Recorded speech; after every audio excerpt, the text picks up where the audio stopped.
बिस्मिल्लाहिर्रहमानिर्रहीम। हाफिज़ा निदा टीवी के मुअज़्ज़ज़ देखने और सुनने वालों, अस्सलामु अलैकुम। आज की जो मेरी वीडियो है उसका मौजू है ज़िंदगी के 3 दौर। कदीम ज़माने में सेब का एक बड़ा दरख्त था। उस दरख्त के करीब एक छोटा लड़का रहता था। उस लड़के को रोज़ाना उस दरख्त के पास आना और खेलना अच्छा लगता था। वो उस दरख्त पर चढ़ जाता और उसके साए में सो जाता। वो लड़का उस दरख्त को बहुत चाहता था और उसी तरह उस दरख्त को भी लड़के के साथ खेलना अच्छा लगता था। वक्त गुजरता रहा और लड़का बड़ा हो गया। अब वो पहले की तरह रोज़ाना उस दरख्त के पास खेलने नहीं आता। एक रोज़ वो नौजवान दरख्त के पास आया। वो मायूस लग रहा था। दरख्त ने उससे कहा, आओ मेरे साथ खेलो। नौजवान ने कहा, मैं अब बच्चा नहीं रहा, अब मैं दरख्तों के इर्द गिर्द नहीं खेलता। मुझे कुछ खिलौने चाहिए और उन्हें खरीदने के लिए पैसों की ज़रूरत है। उस वक्त दरख्त ने कहा, मुझे अफसोस है, मेरे पास पैसे तो नहीं, लेकिन मेरे ऊपर जो सेब लगे हैं तुम उन्हें तोड़कर बेच सकते हो, उसके बाद तुम्हारे पास पैसा आ जाएगा। वो नौजवान बहुत खुश हुआ और उसने दरख्त के सभी सेब तोड़े और खुशी खुशी चला गया। सेब तोड़ने के बाद जब नौजवान वापस नहीं आया तो दरख्त को बहुत मायूसी हुई। एक दिन वो नौजवान आया। अब वो जवान हो चुका था। दरख्त उसे देखकर बहुत खुश हुआ। उसने नौजवान से कहा, आओ मेरे साथ खेलो। हस्बे तवक्को उसने इनकार कर दिया। मेरे पास खेलने का वक्त नहीं, मेरे लिए ज़रूरी है कि मैं अपने कुंबे के लिए काम करूं। हमें रहने के लिए एक मकान की ज़रूरत है, क्या आप मेरी मदद कर सकते हैं? दरख्त ने उससे कहा, अफसोस है, मेरे पास कोई घर नहीं, फिर भी अपना घर बनाने के लिए तुम मेरी टहनियाँ काट सकते हो। उस आदमी ने दरख्त की सारी टहनियाँ काट लीं और खुशी खुशी चला गया। उसे देखकर दरख्त खुश था, लेकिन उस वक्त के बाद आदमी वापस नहीं लौटा तो दरख्त को फिर से तन्हाई और मायूसी का एहसास होने लगा। एक दिन फिर जब धूप निकली हुई थी और गर्मी काफ़ी ज़्यादा थी, वो शख्स आया।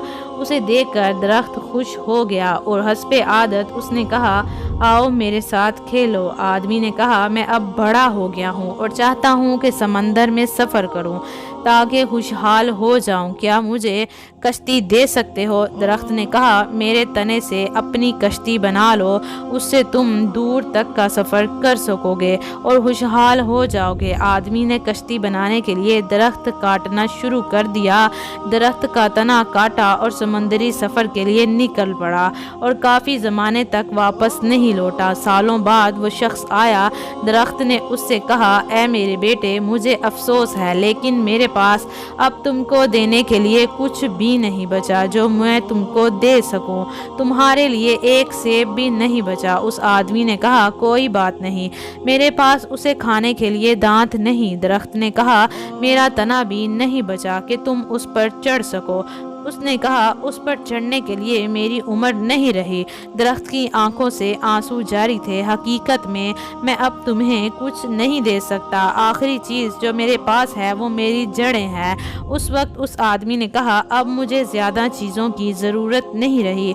अब मुझे एक ऐसी जगह चाहिए जहाँ पर मैं आराम कर सकूँ। ज़िंदगी भर काम कर कर के मैं थक चुका हूँ। पुराने दरख्त की जड़ टेक लगाने और आराम करने के लिए सबसे बेहतर जगह है। तब दरख्त ने उससे कहा, आओ मेरे पास बैठो और आराम करो। आदमी बैठ गया। दरख्त खुश था और उसकी आंखों से आंसू जारी थे। मेरे मोहतरम अजीज़ सुनने वालों, वो बच्चा आप खुद हैं और सेब का वो दरख्त आपके वालदैन है। दरख्त वालदैन की तरह होते हैं। जब हम बच्चे होते हैं तो हमें उनके साथ खेलना अच्छा लगता है। जब हम बड़े हो जाते हैं तो हम उन्हें छोड़कर चले जाते हैं और उसी वक्त वापस आते हैं जब हमें उनसे कोई ज़रूरी काम होता है। और कुछ भी हो जाए, वालिदैन अपनी कीमती से कीमती चीज़ अपने बच्चों को देने में तरद्दुद नहीं करते। जो उनकी आंखों में बच्चे ही रहते हैं। यकीन कीजिए, मैंने दुनिया में वालिदैन से प्यारा कोई भी रिश्ता नहीं देखा। वालिदैन वो ठंडा साया है जिनके साए में बैठकर हम अपना दुख दर्द भूल जाते हैं। जब ये साया नहीं रहता तब हमें उनका एहसास होता है। प्यारे मोहतरम अजीज़ सुनने वालों, जिनके वालिदैन हयात हैं उनकी कदर कीजिए, उनके साथ बैठिए, ان کے ساتھ وقت گزاریے، ان کے ساتھ حسن سلوک کیجیے اور وہ وقت یاد کیجیے جب ہم بچے تھے اور ہمارے والدین نے کیسے ہمیں پال پوس کے بڑا کیا تھا، کیسے خود دھوپ میں کام کر کے ہم کو جوان کیا۔ آج ان کو ہماری ضرورت ہے، ان کی ضروریات کو پورا کیجیے، ان کو وقت دیجیے۔ صرف ضروریات ہی پورا کرنا کافی نہیں ہوتا، ان کے ساتھ وقت گزاریے، ان کو آپ کے وقت کی اشد ضرورت ہے، ان کے ساتھ بیٹھیے، ان کے ساتھ گپ شپ کیجیے۔ جب یہ دنیا سے چلے جائیں گے تو اس وقت پچھتاوا ہوگا۔